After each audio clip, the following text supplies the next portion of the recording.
and now everybody knows it. Our presenters today are Ronnie Ashmore from the Western Carolina Sailing Club in Anderson, South Carolina. My good friend Larry Sill from Genesee Yacht Club in Rochester, New York. And Tom Slider from Shearwater Sailing Club in Annapolis, Maryland.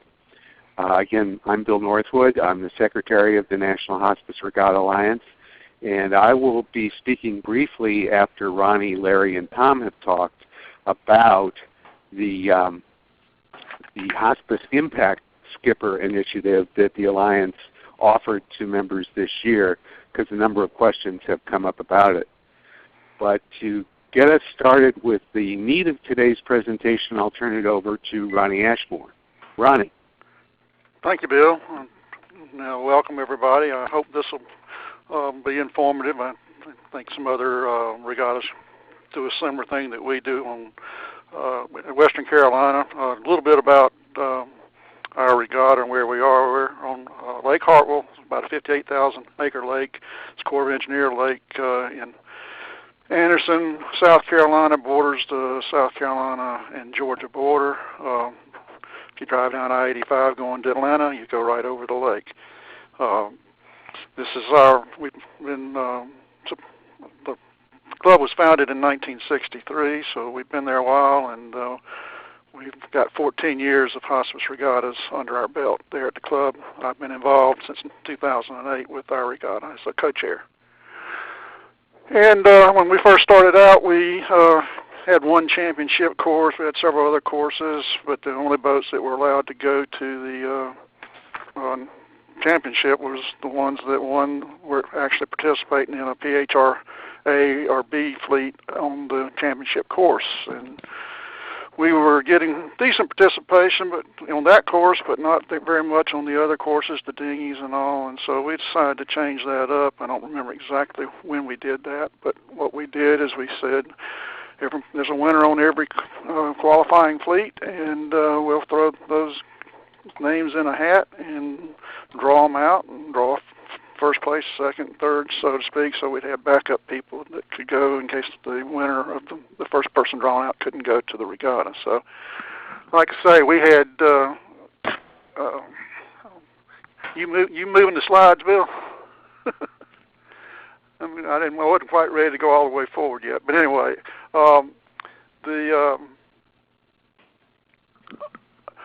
we had, like I say, we've had 10 or 12 fleets out there, and from time to time, and anywhere from Buccaneers, Flying Scots, Lightnings, just depends on the year, and we have a minimum of 5 boats to make a fleet. So we usually have somewhere around 80 boats, 70 to 80 boats in most years, and but the fleets vary from one year to the next. So anyway, we switched to this method of throwing everybody's name in. You can move the slide forward now, Bill. Put everybody's name in the hat that was a winner from the qualifying fleet, and then at our award ceremony, after we award the individual fleet awards, we draw a name out of the hat and record the first, second, and third place, or alternate, so to speak, to go. This is the only event that we use this system at. We do have one other major regatta, but it is just strictly a one design dinghy fleet regatta in the spring that we just award winners to the individual fleets.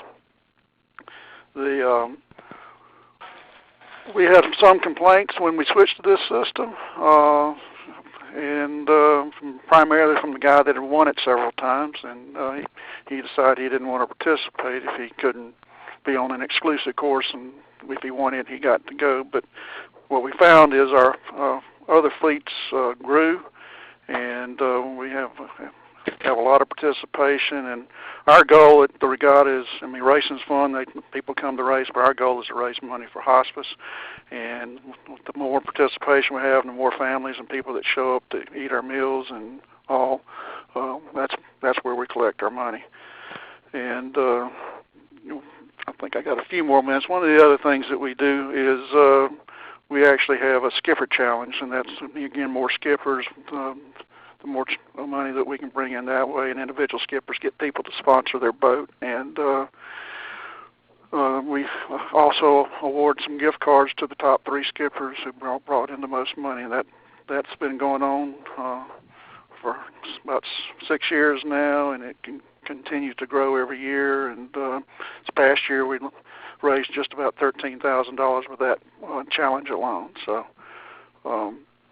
it's been a good process, and with the skippers themselves, we feel like any skipper can go and be competitive, and some people say, well, keelboat skippers are going to be better prepared to race in the boats they're going to be held in, but since I'm a dinghy sailor, I'll say that we have more one design experience because we don't have a one design fleet of keelboats at our club. So a good sailor can make a boat go, and like I say, our key is participation.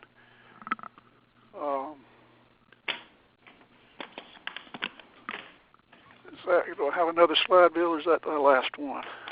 That is the last one. Okay. Like I say, that's short and sweet. Well, if you got any questions at the end, we can go over them, and be glad to do that when everybody else concludes that. But with that, I'll turn it over to the next speaker. Thanks very much, Ronnie. Our next speaker will be coming to us from Rochester, New York. And Larry, you should be able to advance the slides at your computer as well, so why don't you give it a shot. Larry Sill from Genesee Yacht Club will be talking about Rochester's selection system. Go ahead, Larry. Thank you, Bill. I hope you're all enjoying the weather down there. We're very happy up here today. It's going to get in the 60s for the first time this year, and most but not all the ice is gone, so we're kind of looking forward to this. We have 2 yacht clubs in Rochester that host this in alternate years. We used to have as a beneficiary of the sponsor Lifetime Care in Rochester, which is a very large healthcare organization, some hundreds of millions of dollars a year in budget, I think, who decided that their fundraising money would be better spent elsewhere, and we now sell for Sunset House, which is I believe a 4-bed hospice, very local to the yacht clubs. And really find we're having much more fun doing that with a smaller organization. We have 2 fleets in Rochester, all PHRF-rated spinnaker or PHR-rated keel boats. We have about 60 boats, fairly evenly split between the spinnaker fleet and white sail fleet, each on their own separate course. Both going from 22 22s up to Beneteau 40.7s, and just about everything in between work quite well, Bill. We score them individually in divisions. And last year we had 5 spinnaker divisions and 4 Geno-only divisions. And each division is scored, and then we score the overall course.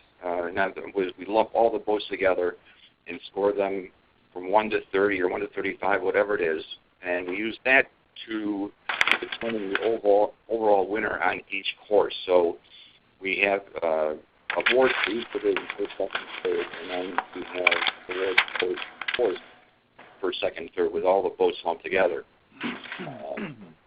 And the boat we sent to the national championship is the overall winner on the spinnaker course. It's sort of understood by everyone who enters this that if you want a chance to represent Rochester, you have to sail in the spinnaker fleet. It's not that the Geno-only fleet is not competitive and not fun. There's some very serious racing going on the non-spinnaker fleet, but we decided that the winner will be the boat from the spinnaker fleet. We like this way to pick the winner because it scores each boat against all the other boats that are competing for the overall prize, and we think that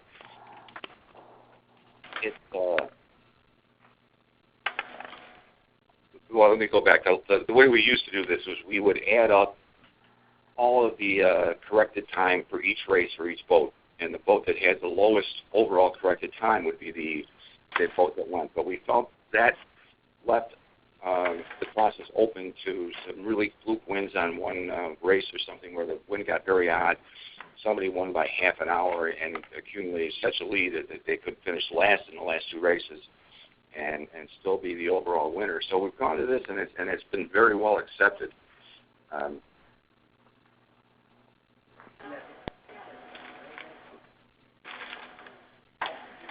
But we try to pick the winner as the person who sailed best in that day's regatta, and we have some very competitive, some competitors who are used to racing nationally and internationally, and so we get very good racing on the Spinnaker fleet, and often it comes down to 1 or 2 points who is the overall winner who goes to the national regatta, and this worked out quite well for us.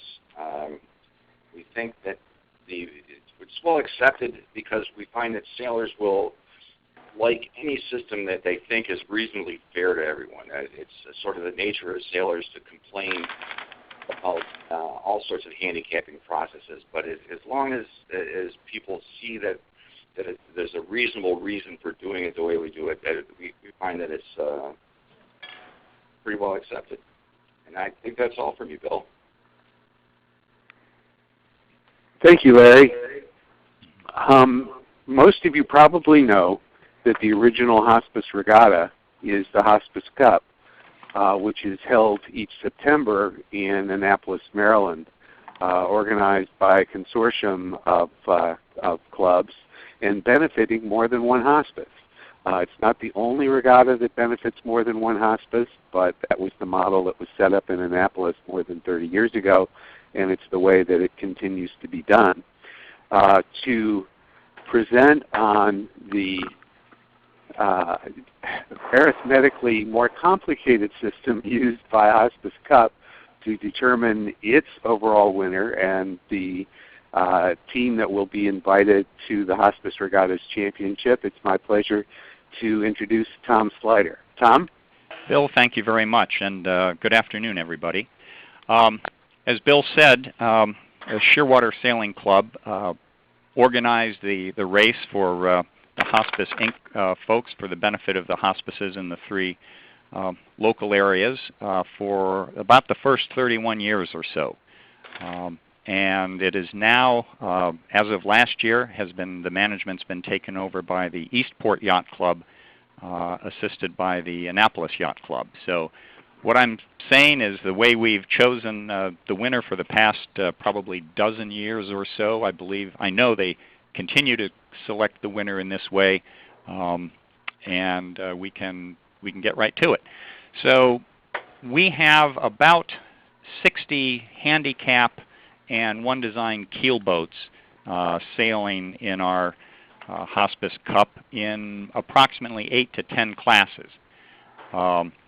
We've got sizes ranging from probably the low 20s to one sailor who's a regular competitor and supporter has his custom designed 65-foot boat. So it's a little bit of a challenge to accommodate that size differences, but so far everybody has seemed to enjoy the format for the races and the results, and especially the party afterwards. Most of the classes use a windward leeward course. The faster keel boats use generally 2 or possibly even 3 races if there's good enough wind. The smaller keel boats are generally 1 or 2 races. They use drop marks so we can get a good true windward leeward course.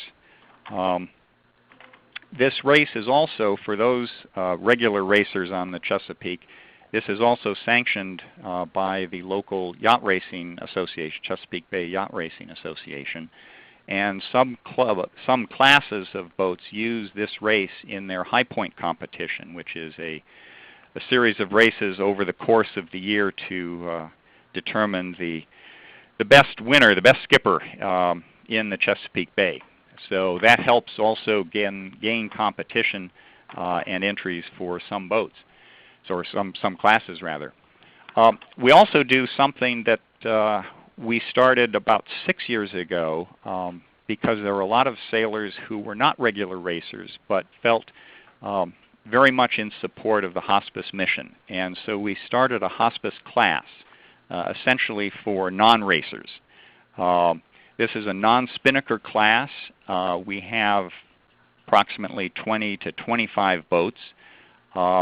We've just recently started putting them on a pursuit course so that the starting line is a little bit more spread out, because that seems to be the point in the race that is most anxious for new racers.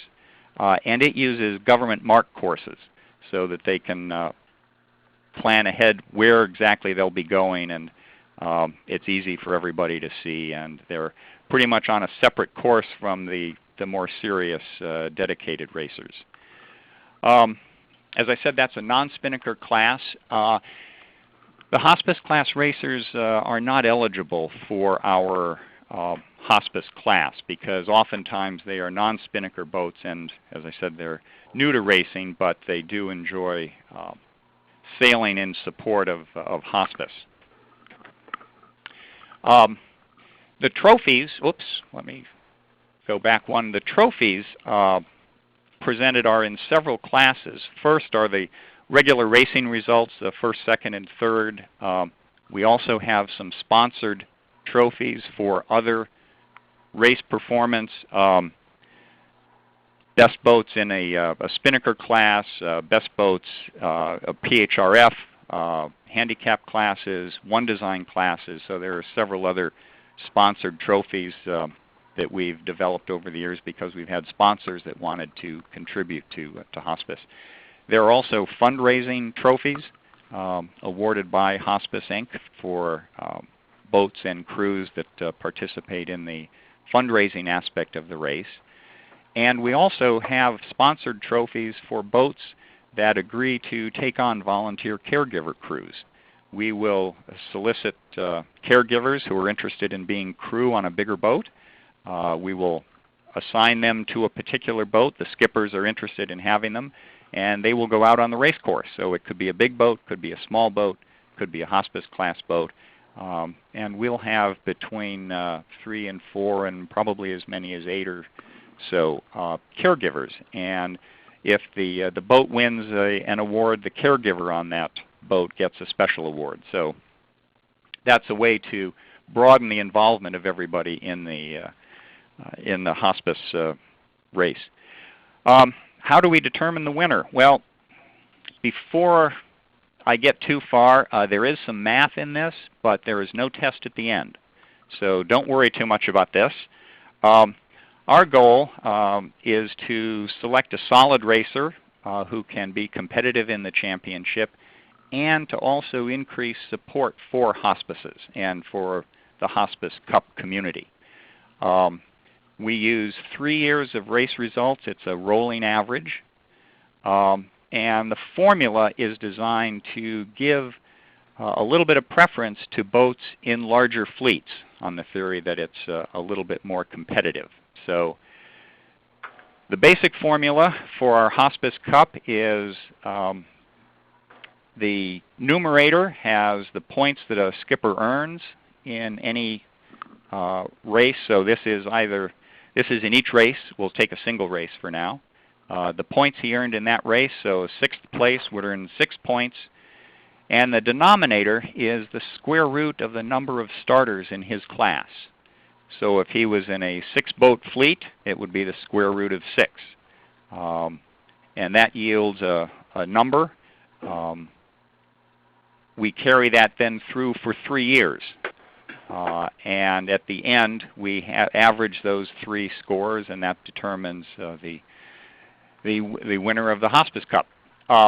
For those fleets that have multiple races, and not all fleets have them because of wind conditions and such, the only slight change in the formula is that it's the total points earned by that skipper. So if he finished 1st, 2nd, and 3rd in 3 races, he would have a total of 6 points earned.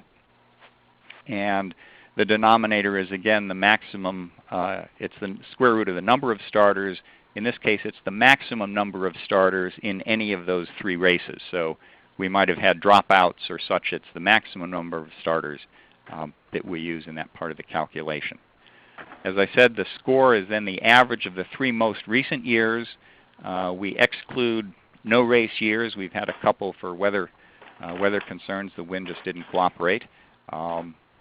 And at the end, when we add up those 3-year averages, low point wins. So I'm going to skip ahead to the example here. I hope you can see it. And I'm just going to go over the top line with you. We've got 3 years, 2012, 2011, and 2010. And if you look at the top line for Cedric Lewis, if you look over to the very far right, you'll see a 2010 column for the number of starters, which is 7. He finished first in that race. There was probably only 1 race that year. And so his Hospice Cup score for 2010 was 0.38. We look ahead to 2011. There were 11 starters. He had 6 points. Now that could have been, 3 second places. It could have been a first and a fifth. I can't tell from here. But you do the calculation, and he comes out with 1.81 for his score.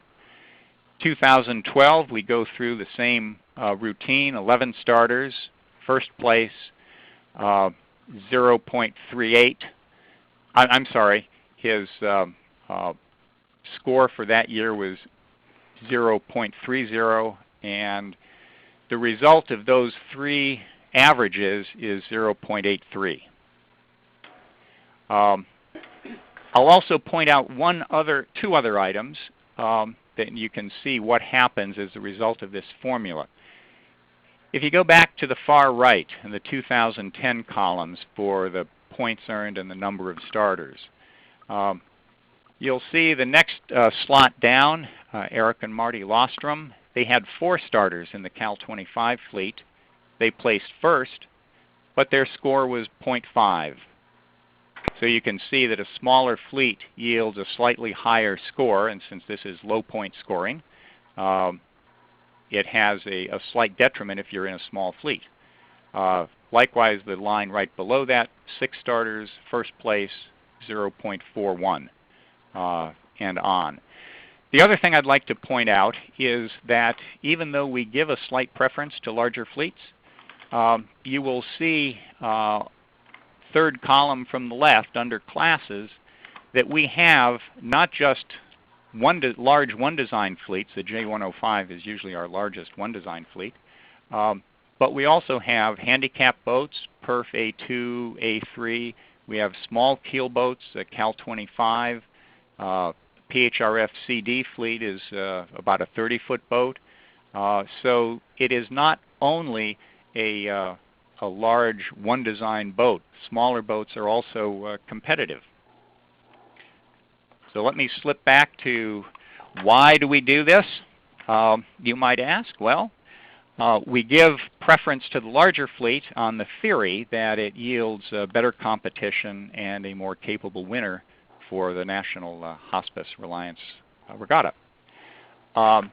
We also do it because we feel it encourages greater participation, since the skippers in each fleet are going to want more entries for their fleet, because if they win, it gives them a better total score. So, and I know this happens with the J105 fleet.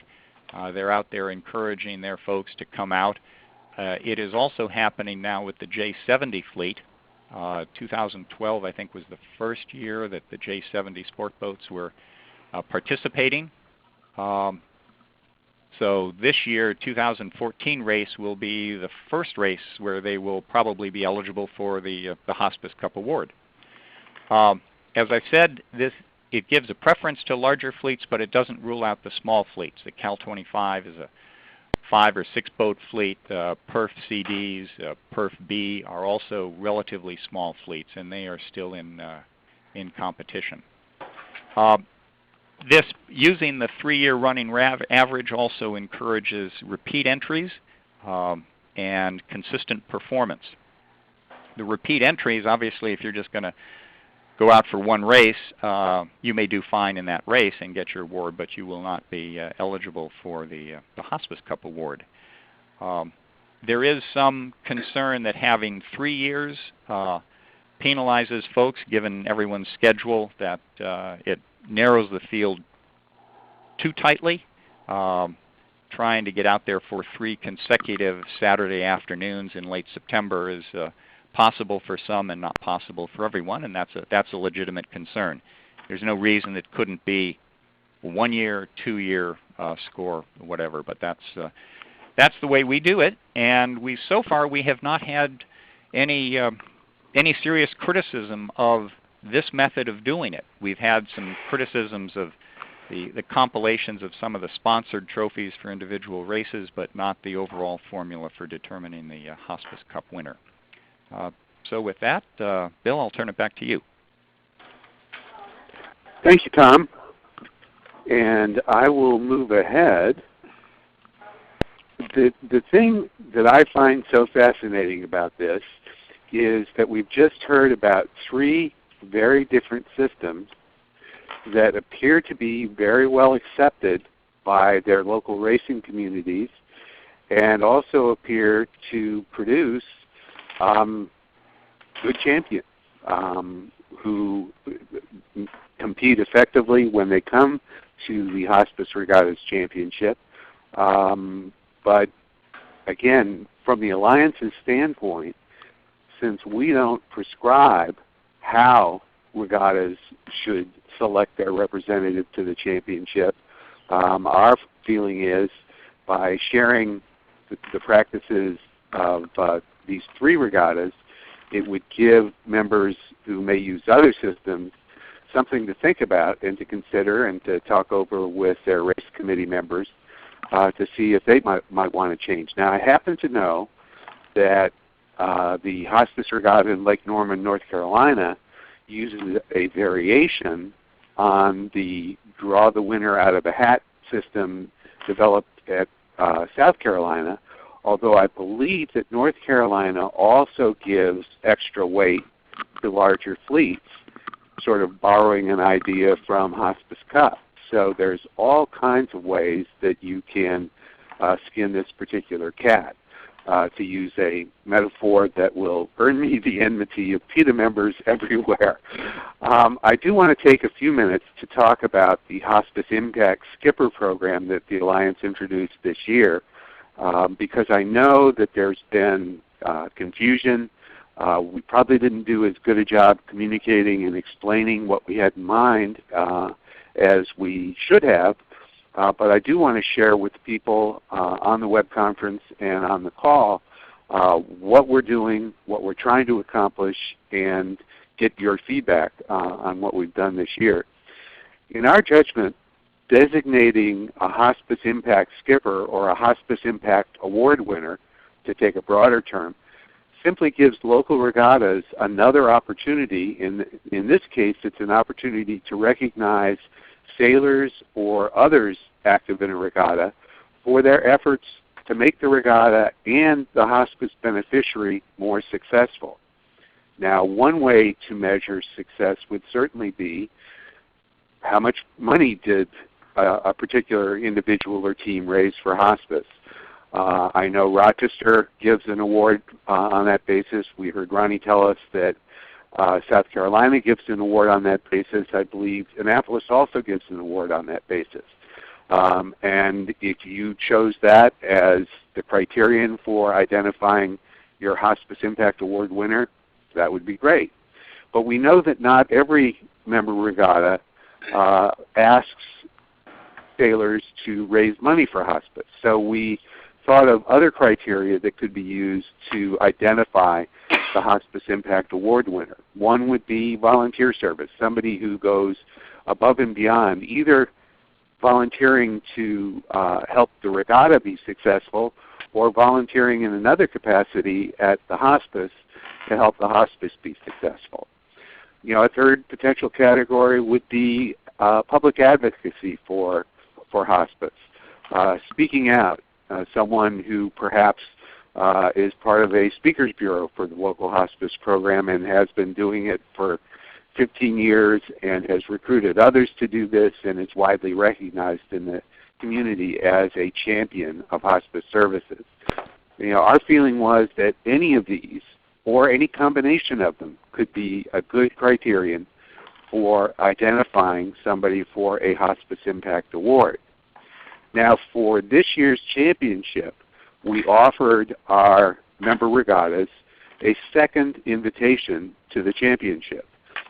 If they chose, they could identify a Hospice Impact skipper to be invited to the championship. Now, all this would guarantee is an invitation. It wouldn't guarantee that they would be able to race. And it was in addition to the invitation for the racing qualified skipper identified by each member regatta. We actually have 3 Hospice Impact teams that are competing in the championship this weekend. And they're being treated the same as the other 14 teams. They're not, there's nothing about their involvement in the championship that's any different from any of the other teams. But I think from the Alliance's standpoint, again, our core concept is hospice regattas. And we've had awards recognizing good results by sailors in racing. It seemed to us at the Alliance that it made sense to encourage our member regattas to also recognize people who go above and beyond in their support for hospice by whatever measure you may choose. So I did want to share that information kind of to expand on our thinking, bring you up to date on where things stand, and obviously we'll welcome any questions that anyone may have about that as well. So with that, that's the end of the prepared presentations. If anyone does have a question they'd like to ask, unmute your phone and ask away. Do we have any questions? I see that Jean Klutz, who's here in the room with me, has a question. Hi, folks. Thank you very much for all of you being on the line today. My question is for Ronnie, and you say you draw a number of names out of the hat. How deep do you generally go in the names to identify somebody who is willing and able to attend the championship? Well, obviously we didn't go deep enough this year. Thanks, Gene. But no, we typically go 3 deep, and unfortunately this year our first 2 let us know a little late, and then the third one deep just had knee surgery, so and it just got too late to try to go any further. But rest assured, we'll go a little deeper next year. So, but that's the first time we've had we've had to go more than the first one, but in the past, but we never had to go through all that we had drawn. So. I'll have to say, Ronnie, and to share with other folks too, that I've met competitors representing the South Carolina Hospice Regatta at the championship in various years. And they compete very effectively, although they come from very different fleets with experience racing very different boats. So again, it's a system that can work, and it's, for the most part, it's worked really well in South Carolina. Mark Leneve, I know, has a question or a comment. He's here in the room here in St. Petersburg as well. Mark. Thank you. Yeah, first I want to say hi to my friend Ronnie. It's good to hear your voice. Thank you, Mark. And second, this question's for Larry. I believe you mentioned that the white sail fleet is not eligible for the championship. Have you gotten any pushback from those guys on that? No, not to speak of, because it's generally accepted that we're going to pick the winner from the Spinnaker fleet, and so the people who are interested in competing for the overall and the invitation to go do go to the Spinnaker fleet. I think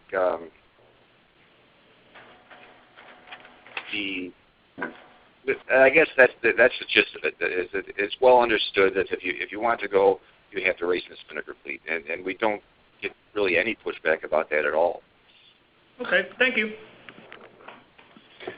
Yeah, as my personal background was with the regatta in Rochester, and I can't recall any specific objections that were raised by anybody. You know, again, I mean, once, and Ronnie, or maybe it was Tom who said this, you know, if you explain in the notice of race the rules by which you're going to proceed and the process that you're going to use to determine your overall winner and or to determine who will receive the invitation to represent your regatta at the championship, you know, it's out there for everybody to see.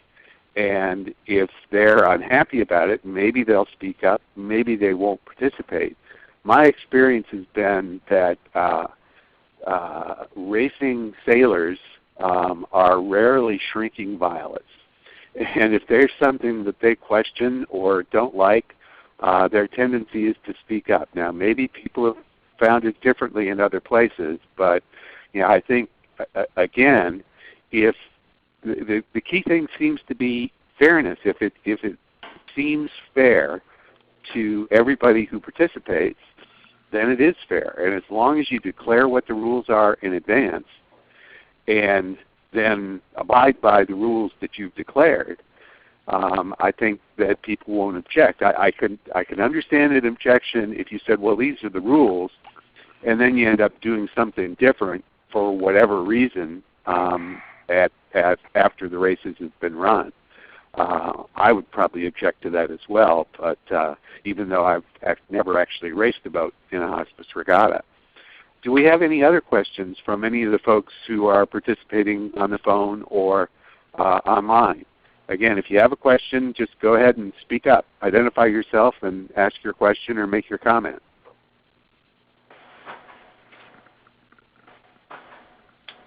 I'm not hearing anybody.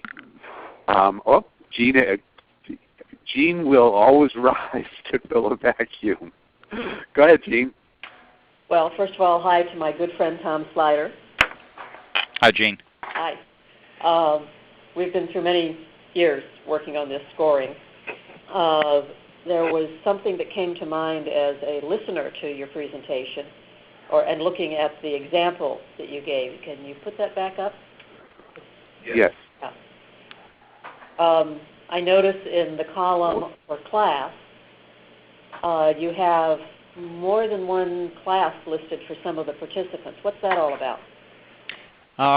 We keep track of our Hospice Cup winners by skipper and not by boat, although boat names figure greatly into the normal scoring of a race. So we will note there if the class has changed. For instance, Kate Russick, the second line there, boat named Diesel, started out as a Perf A2 boat and is now a J70 boat. So it just allows us to get a double check when we get the results from the individual races, which fleet they're in, that yes, it is in fact the same skipper.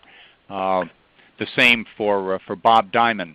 We will make notes of that because most of the racing scoring programs, it's easier to keep track of boat names than it is skippers. And but because of the way we send skippers to the hospice, the championship regatta, we make sure we keep track by a skipper name, and so that's the reason for that column. We'll have often two classes. There's also a column which I'm not showing that has other notations on it. So we just keep that along with the race results to remind us if there are any anomalies that we need to be aware of.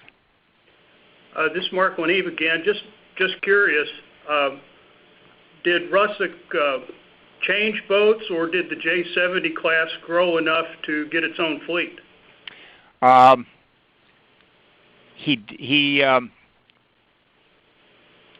I guess I can't say for sure. My sense is, though, that the J70 fleet 2012, I believe, was their first year on the bay as a racing fleet. And it might have been perhaps introduced the year before that, but a new boat. And he may still have his Perf A2 boat, but the J70 fleet is a huge fleet now in Annapolis. I know in several other areas. So that's the one he is at least racing for hospice class purposes, and it'll be fun to see the results of the hospice race this year. Thank you. Any other questions or comments? Well, when we organized this session, we promised that we would be done in an hour, and we appear to be fulfilling that promise with a few minutes to spare.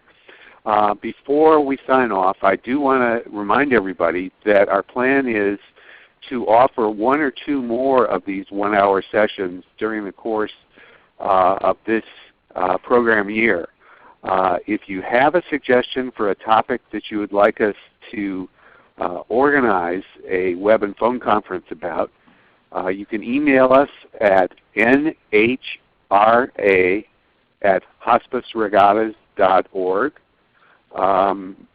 You'll probably get a survey form at the conclusion of this web conference and phone conference today. If there's a space for notes, you can submit notes about ideas that you may have for topics where we could share more information among different members about their good practices in organizing regattas that are successful in delivering good sailboat racing to sailors and in producing significant levels of financial support for local hospice programs, because ultimately those are, I think, our two primary goals.